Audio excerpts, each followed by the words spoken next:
नमस्कार and welcome back. Modi ji fight कर रहे हैं एक इकोनॉमिक वॉर को, वो भी तीन फ्रंट्स के ऊपर साइमल्टेनियसली। और most of the people, even कि मीडिया को कोई आइडिया नहीं है कि हमारे यहाँ पर युद्ध चल कैसे रहा है।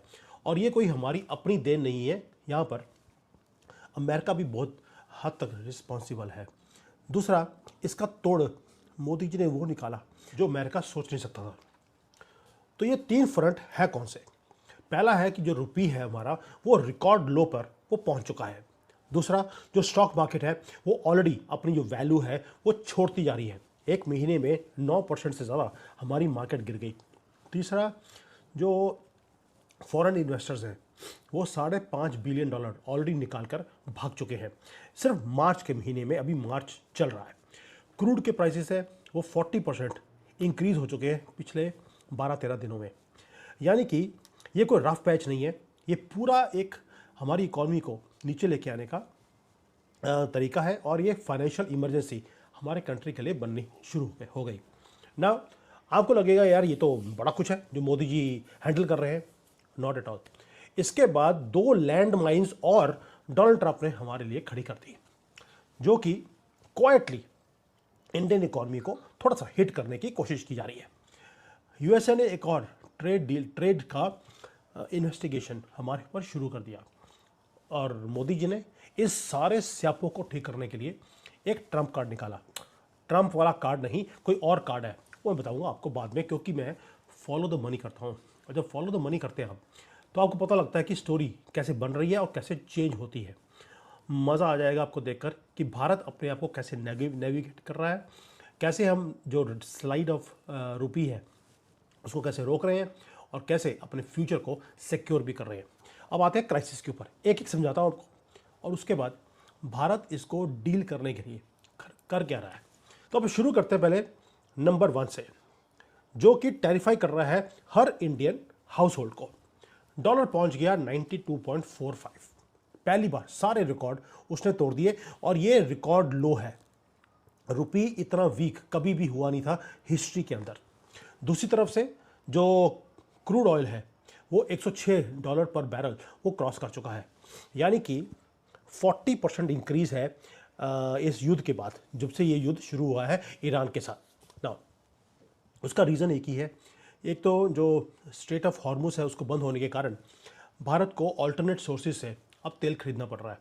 जितना ज़्यादा हम अल्टरनेट सोर्स के पास जाएंगे उतना हमें और ज़्यादा महंगा हमें तेल खरीदना पड़ेगा। जितना ज़्यादा हम महंगा तेल खरीदेंगे उतने डॉलर निकलेंगे, उतना ही रुपी हमारा वीक होता जाएगा। अब ये तो हो गया स्टोरी कि जो रुपी है वो स्लाइड क्यों कर रहा है।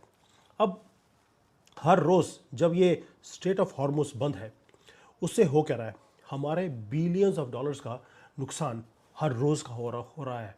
उसके कारण हमें जो डॉलर की डिमांड है वो बढ़नी शुरू हो गई। और जितनी डॉलर की डिमांड बढ़ेगी, सप्लाई उतनी है नहीं, रुपी वीक होता शुरू हो गया।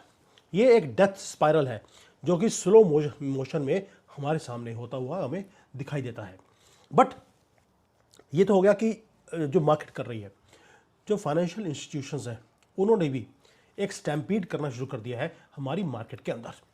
$5.5 बिलियन ऑलरेडी हमारे स्टॉक्स में से निकाल लिया। निफ्टी 9% नीचे है, सेंसेक्स 14% नीचे है। और एक सिंगल फ्राइडे के सेशन के अंदर L&T 7.5% नीचे आ गया था। टाटा स्टील 5% नीचे था। आरबीआई ने इंटरवीन किया क्योंकि ये रुपी नीचे गिरता जा रहा था। और किया क्या, $12 बिलियन एक दिन में आरबीआई ने खर्च किए हैं, सिर्फ इसलिए कि रुपी स्लाइड करना बंद कर जाए। यानी कि रुपी को बचाने के लिए हमने अपने डॉलर्स को यूज़ करना शुरू कर दिया। अब जो फॉरेक्स के रिजर्व्स हैं वो इमीडिएटली क्रैश होकर वो नीचे आने शुरू हो गए।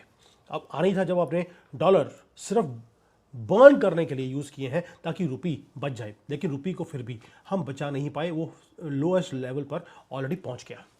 जो बार्कलेज बैंक है, जो इंटरनेशनल बैंक्स हैं, उन्होंने वार्निंग देनी शुरू कर दी है कि अगर जो क्रूड ऑयल है वो $100 को क्रॉस करके रहा तो हमारा जो करंट अकाउंट का डेफिसिट है वो बढ़ने वाला है। और वो बढ़ेगा, और अगले पिछले 3 साल से वो बढ़ता जा रहा है। एंड हमारा जो बैलेंस ऑफ पेमेंट डेफिसिट है इसको हम कंट्रोल नहीं कर पाएंगे। पहले कोविड था, कोविड के बाद कोई और प्रॉब्लम आ गई, अभी ये ईरान का स्यापा शुरू हो गया। 3 years इन अ रो जो आरबीआई है उसके लिए एक इम्पॉसिबल चॉइस है। एक नहीं, दो हैं। एक है कि आप डॉलर को बेचते रहिए, रुपये के स्लाइड को आप रोक दीजिए, उससे जो आपके रिजर्व्स हैं जो हमारे 700 बिलियन डॉलर के आसपास है वो नीचे आ जाएंगे। दूसरा है कि आप डॉलर को बचा लीजिए, आप उसको बेचना बंद कर दीजिए।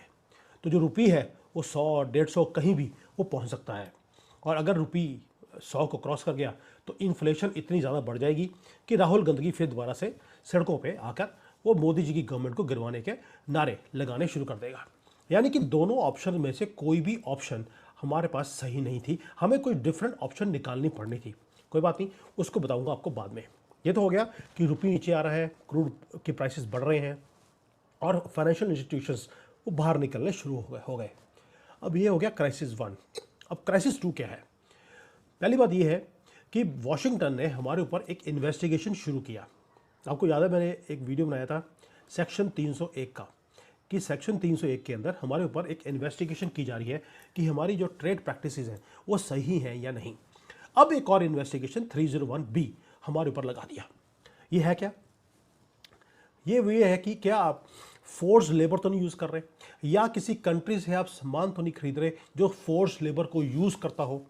अब आपको प्रूव करना है कि आप ये काम नहीं कर रहे। अब हमारे से तो रॉ मटेरियल जो है मेजर वो चाइना से आता है, और चाइना में फोर्स लेबर वो शिंजियांग के जो उगर मुसलमान हैं उनसे करवाई जाती है। अब पड़ गया पंगा। ये जानबूझ के किया जा रहा है, नॉट कि भारत को तंग करना है, इसलिए कि चाइना की जो एक्सपोर्ट की मार्केट है उसको बंद करना है। जानबूझकर ये सारे काम किए जा रहे हैं। और जो दोनों प्रोब्स हैं 301 और 301B, दोनों के अंदर भारत शामिल है। ज़रूरी नहीं है कि बाकी के कंट्रीज़ दोनों प्रोब्स के अंदर हों। अब इस सारी अनसर्टेनिटी को देखते हुए स्टॉक मार्केट को नीचे आना ही था। इसलिए रीज़न और भी है कि जो विंडो है वो सिर्फ अगले 3-4 हफ्तों की है। मई 5 तक हमें अपने आप को प्रूव करना है कि हमने कोई भी गलत काम नहीं किया, नहीं तो पुराने जो टैरिफ्स थे 50% वाले वो हमारे ऊपर लगा दिए जाएंगे अगस्त के अंदर। दोस्तों, ये जो पॉलिटिकल एक बफर की तरह यूज़ किया जा रहा है, not as a legal shield, as a political buffer हमारे खिलाफ, and it is getting worse day by day. एक तो हमारे ऊपर ये प्रोब शुरू कर दिया फोर्स लेबर वाला, उसके बाद अब हमें धमकी दी जा रही है कि अगर आप अपने आप को प्रूव नहीं कर पाए तो हम हमारे से कंसेशंस मांगने की हिम्मत भी मत करना। एक तरफ अपने फाइनेंशियल इंस्टीट्यूशंस को बोल दिया पैसे निकाल लो, दूसरी तरफ से हमारे ऊपर प्रोब लगा दिया, और तीसरी तरफ से हमारे ऊपर जो डॉलर के ऊपर प्रेशर है वो बढ़ाना शुरू कर दिया है। दो साइमल्टेनियस इन्वेस्टिगेशंस, वो भी एक युद्ध के टाइम पर। ये आपको बताता है कि डोनाल्ड ट्रंप पूरी तबाही के ऊपर लगे हुए हैं। इससे होगा क्या आगे जाकर? जो हमारे टेक्सटाइल्स हैं, डायमंड्स हैं, फार्मा एक्सपोर्ट्स हैं, जो अमेरिकन हॉस्पिटल्स को जाते हैं, वो अब कम होने शुरू होंगे। और ये चिलिंग इफेक्ट है जिसके लिए हमें अभी से अपने आप को संभालना पड़ेगा। चिंता मत करो, आपको कुछ करने की ज़रूरत नहीं है, मोदी जी ने ऑलरेडी संभाल लिया है। वो बताऊंगा कैसे। अमेरिका से हमें एक्सपेक्टेशन है कि हमारे जो ऑर्डर्स हैं वो कैंसिल होने शुरू होंगे, इसलिए हमें अपने आप को हेज करना पड़ेगा किसी और मार्केट के अंदर। हमारी इंडियन मीडिया ने इस चीज़ों के ऊपर बिल्कुल भी बात नहीं करी, क्योंकि हमारे पास सिर्फ 4 महीने हैं इस सारी चीज़ों को करने के लिए, legally, diplomatically and through hard data. But इतना आसान नहीं है। अब आते हैं ये हो गए प्रॉब्लम्स। अब मोदी जी ने सॉल्यूशन क्या निकाला? पहली बात यह है, क्वाइटली जब हमारे ऊपर इन्वेस्टिगेशन शुरू करवाई है अमेरिका ने 301 वाली और 301B की, भारत ने क्वाइटली एक ऐसा काम किया जो किसी ने नहीं देखा। हमने रास्ता खोल दिया चाइना के लिए। यानी कि पिछले 5 साल में हमारी पॉलिसी एक ही रही, एब्सोल्यूट रूल, कि चाइना की कोई भी जो इन्वेस्टमेंट्स हैं वो भारत में नहीं आएंगी। आपको याद होगा अप्रैल 2020 में हमारा प्रेस रिलीज आया था एक, जहां पर हमने 3 अमेंडमेंट्स करे थे, जहां पर भारत का जो फाइनेंशियल वो है जो इन्वेस्टमेंट्स होती हैं वो कोई भी बॉर्डर कंट्री से नहीं आएंगी। यानी कि हमने बॉर्डर कंट्री से पाकिस्तान, बांग्लादेश, नेपाल, भूटान, श्रीलंका, ये तो हमारे कंट्री में इन्वेस्टमेंट करने वाले हैं नहीं। एक ही कंट्री वो चाइना है, हमने इनको ब्लॉक कर दिया। लेकिन कुछ दिन पहले कैबिनेट ने उस डॉक्यूमेंट को फाड़ कर फेंक दिया। अब चाइना की जो ओनरशिप है वो हमारे कंपनीज के अंदर 10% तक बिना किसी परमिशन के वो यहाँ पे पैसे लेके आ सकते हैं। अब आपको लगेगा यार चाइना को ज़रूरत क्या पड़ी है भारत की कंपनियों में पैसे लगाने की। उसका रीज़न है चाइना की खुद की इंडस्ट्रीज़ बंद है, उन्हें मार्केट चाहिए जहाँ पर जाकर वो अपने माल को बेच सकते हैं या अपनी फैक्ट्रीज को यहाँ पर शिफ्ट करके यहाँ पे माल बनाए और अपने सर्वाइवल के लिए वो काम करें। इसलिए हमने भी बड़ी चालाकी करी इसमें। हमने टारगेटेड सेक्टर दिए उनको कि इस सेक्टर में आप आ सकते हैं। जैसे इलेक्ट्रॉनिक के कंपोनेंट्स हैं, पीसीबी की फैब्रिकेशंस है, सिलिकॉन के वेफर्स बनाने हैं, सोलर के इक्विपमेंट्स हैं, यहाँ तक कि अगर आपने कोई भी चीज़ ऐसी इकोसिस्टम लगाना है इन चीज़ों के लिए आप आ सकते हैं। और कोई प्रोसेसिंग नहीं है, कुछ नहीं है। और अगर प्रोसेसिंग करनी पड़ी तो विद इन 60 डेज आपकी फाइलें प्रोसेस हो जाएंगी, आपको ज़मीन दे दी जाएगी, आप आइए काम कीजिए, वरना जॉइंट वेंचर पे काम कर सकते हैं। यानी कि जहाँ जहाँ पे हमारे सप्लाई चेन के गैप्स थे उनको हमने फिलअप कर दिया through this scheme. PLI scheme हमारी ऑलरेडी चल रही है, तो हमने सोने पे सुहागा कर दिया। टाइमिंग इंपॉर्टेंट होती है जियो पॉलिटिक्स में। अब वॉशिंगटन ने सेक्शन 301 लगाया हमारे ऊपर मार्च 11 को। भारत ने 12 या 13 तारीख को चाइना की एफडीआई, फॉरेन डायरेक्ट इन्वेस्टमेंट्स, उसको हमने ओके कर दिया। ये कोइंसिडेंस नहीं है दोस्तों, ये मैसेज था वॉशिंगटन के लिए। क्या अगर आप हमारे ऊपर प्रेशर डालने की कोशिश करेंगे, हमारे ऊपर इन्वेस्टिगेशन शुरू करने की, हमारे पास भी ऑप्शंस हैं। अमेरिका को लगता था कि हम कभी भी चाइना के साथ हाथ जोड़कर हम कभी भी काम नहीं करेंगे, लेकिन उन्हें पता नहीं था कि भारत किसी को भी, एक को नहीं, हम किसी को भी अपना बाप नहीं समझते। तो ना चाइना को बनने देंगे और ना ही अमेरिका को। अमेरिका को आदत पड़ी है सोनिया गांधी के टाइम पे कि जो आया झुक गई, अब वो काम खत्म हो गया। तो अब उनको ऐसा से समझ आ रहा है कि ये मोदी जी ने खेल किया क्या है। लेकिन रिस्क भी है। रिस्क इसलिए है क्योंकि वॉशिंगटन में बैठा है डोनाल्ड ट्रंप, खुद की आदमी है, उसे मालूम है कि अगर हमने ये चाइना का कैपिटल, जो उसका पैसा है, उसे इंडियन सप्लाई चेन के अंदर हमने ऐड किया है, इसका मतलब है उसकी जो पॉलिसीज़ है उसको काउंटर करने के लिए हमने ये काम किया है। अब होगा क्या, ही कैन ऑल्सो डू, जो वेस्ट के जो फंड्स हैं जो भारत में आने वाले थे वो उनको रोक देगा, जो ऑलरेडी है हमारे पास इन्वेस्टेड थे उनको निकाल लेगा। निकालने दीजिए, ये लड़ाई है, युद्ध में कभी कोई जीतता है कभी हारता है, बट आपको कैलकुलेटिव रिस्क आपको लेने पड़ेंगे।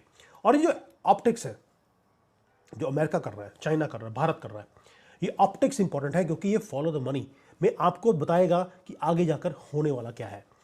आज अमेरिका ने भारत को एक डिफिकल्ट पोजीशन में लेके आने की कोशिश करी, लेकिन भारत उसे ब्रूटली मैनेज कर रहा है। And we are ready to take risks. Modi ji risk लेने के लिए माने गए हैं। याद होगा आपको डीमोनेटाइजेशन, ये बहुत बड़ा रिस्क था, वो भी जब यूपी के इलेक्शन आने वाले थे। तो इसलिए चाइना की इन्वेस्टमेंट्स को लगाकर अमेरिका की वाट लगाना कोई बहुत बड़ी बात नहीं है मोदी जी के लिए। ना थोड़ा सा आप जो पैनिक है, रुपये नीचे गिर गया, स्टॉक मार्केट नीचे आ गई, इसे थोड़ा सा पीछे हट जाइए। थोड़ा देखते हैं अभी कि जो ये क्राइसिस है उसके बीच में दफन है कोई चीज़। वो क्या है? दफन है अपॉर्चुनिटी। और अपॉर्चुनिटी वो है जो मार्केट कंप्लीटली इग्नोर कर रही है। अपॉर्चुनिटी सबसे बड़ी ये है कि हमारा एक एफटीए साइन हुआ था यूरोपियन यूनियन के साथ। It has gone live about few days back. 90% जो भारत के गुड्स हैं जो अभी यूरोप में जाने हैं वो 0% टैरिफ्स के ऊपर जाएंगे। कौन कौन सी इंडस्ट्रीज मैंने बताई थी जो इफेक्ट होंगी अमेरिका से? Pharma, textiles, chemicals, engineering goods, James. ये सारी वो कंपनीज हैं, इंडस्ट्रीज हैं जो अमेरिका बंद कर रहा है। यूरोपियन यूनियन ने बोल दिया 0% टैरिफ, आ जाओ मेरे पास। यानी कि हमारे पास अब डायरेक्ट एडवांटेज हो गया over who? Bangladesh, China, Vietnam, even Pakistan, जो कि वर्ल्ड की लार्जेस्ट सिंगल मार्केट है यूरोप। वहाँ पे हमारी एंट्री हो गई है 0% टैरिफ की। यानी कि अमेरिका ने हमारी मार्केट को बंद करने की कोशिश करी, हमने यूरोपियन यूनियन की ऑलरेडी शुरू कर ली। अमेरिका ने हमारे यहाँ पर इन्वेस्टमेंट्स को बाहर निकालने की कोशिश करी, हमने चाइना के इन्वेस्टमेंट्स को ओके कर दिया। नाउ ये वो चीज़ें हैं जो हमारा मीडिया मिस करता है। अब आप सोच के देखिए कि जब एफटीए था, मैं पहले बोला था आपको कि जब ये क्राइसिस है उसमें अपॉर्चुनिटी कैसे आपको देखनी है। जब एफटीए यूरोप के साथ हमने साइन किया तो आपने देखा होगा कि निफ्टी है वो एकदम से 5-6% वो एक सेशन में इंक्रीज हो गया था। अदानी है, अदानी 10% वो इंक्रीज हो गया। जियो फाइनेंशियल्स है वो जंप कर गए थे 8% एक सेशन में। आज अगर आप देखेंगे तो प्राइसेस उस टाइम पर उससे नीचे हैं। ये क्राइसिस का डिस्काउंट है। लोग अपॉर्चुनिटी नहीं देख रहे, क्राइसिस को देखकर वो प्राइसेस को नीचे लेकर आ रहे हैं। ऑयल का एक शॉक वेव है, फाइनेंशियल इंस्टीट्यूशंस सेल ऑफ कर रही हैं, सबको लगता है कि यह मार्केट और नीचे आएगी। ऊपर से एक इन्वेस्टिगेशन हमारे ऊपर लग रही है, इसलिए जो एफटीए का सिग्नल है वो सबने बरी कर दिया या उसको कंप्लीटली भूल गए। आपको प्लीज़ इस सारी चीज़ों को जब देखेंगे आपको समझ आएगा कि अपॉर्चुनिटी हमारे पास कितनी बड़ी है। अब आते हैं कि जो स्ट्रक्चरल बेनिफिट है हमारी मार्केट का, वो चेंज नहीं हुआ दोस्तों। जो हमारा एक्सपोर्ट का रेवेन्यू है वो बढ़ रहा है।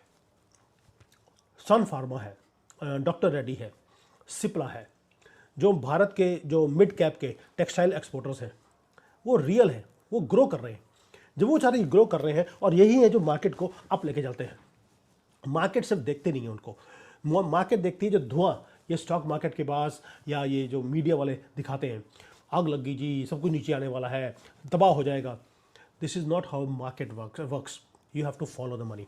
इसलिए मैं हमेशा बोलता हूँ कि अभी टाइम है मिस प्राइसिंग का, और मिस प्राइसिंग में हमेशा ही अगर आप अटेंशन देते हैं आपको अपॉर्चुनिटी दिखेगी, वरना आपको मायूसी दिखेगी। अब बॉटम लाइन क्या है पूरी सारी राम कथा का, हो क्या रहा है? आरबीआई करेंसी वॉर लूज कर रहा है स्लो मोशन में, ये फैक्ट है। हम अपने रिजर्व्स को बर्न कर रहे हैं ताकि हम जो रुपी है उसकी स्लाइड को हम रोक पाए, लेकिन फिर भी हम रोक नहीं पा रहे। ऑलरेडी 93 या 94 तक डॉलर जाने की उम्मीद है, और ये एक बेस बन जाएगा आगे के लिए। 93-94 का डॉलर आप इमेजिन कर सकते हैं। ऊपर से 2 प्रोब्स हैं, 2 इन्वेस्टिगेशंस हैं जो हमारे ऊपर शुरू कर दी गई हैं, और जो विंडो दिया है अपने आप को सही प्रूव करने का वो बहुत छोटा है। हमने क्या किया, चाइना के जो फॉरेन डायरेक्ट इन्वेस्टमेंट है उसको हमने भारत में लेके आने की परमिशन दे दी, ताकि जो डॉलर यहाँ से निकलेगा उतना ही हम यहाँ पे नया डॉलर ले आएंगे, तो बराबर हम कर सकते हैं। ऊपर से जो मैन्युफैक्चरिंग में गैप्स हैं उसको हम फिल कर सकते हैं। डिप्लोमेटिक मैसेज भी है जो हम चाइना को देना चाहते हैं कि भाड़ में गया अमेरिका, आइए मिलकर आगे चलते हैं। और चाइना ऑलरेडी इंटरेस्टेड भी है। पिछले 1 साल में जब से हमारे साथ एग्रीमेंट्स किए हैं, चाइना हमारे से बाहर नहीं निकला है। तो ये बहुत चीज़ें हैं जहाँ पर आपको पता लगता है कि China now really wants to work along with us. Now ये तो हो गया कि जो हो रहा है। जो मैंने मेजर क्यू आपको बताया था, वो क्यू ये है कि अगर हमारी मार्केट्स यूएसए की लूज होती हैं फ़र्क नहीं पड़ता, क्योंकि यूरोपियन यूनियन का एफटीए ने हमें एक लाइफलाइन दे दी है, एंड टाइमिंग के मोदी जी धनी है।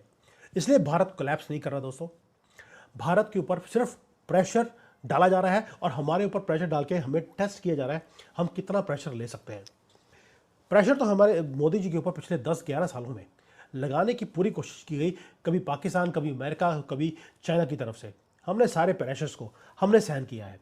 अब अगले आप देखेंगे कि 60 डेज मैक्सिमम, मुझे लगता है 60 डेज में आपको पिक्चर क्लियर होनी शुरू हो जाएगी, कैसे भारत के पॉलिसी मेकर्स ने कैसे इस क्राइसिस को एक कंपैरेटिव एडवांटेज में कन्वर्ट किया है।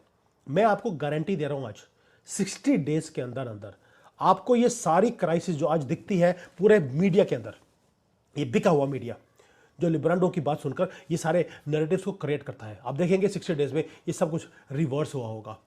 और हिस्ट्री पिछले 11 सालों की हमें बताती है कि स्कोर बोर्ड के ऊपर हमेशा विन दिखाना या विन लेना ये मोदी जी को आता है।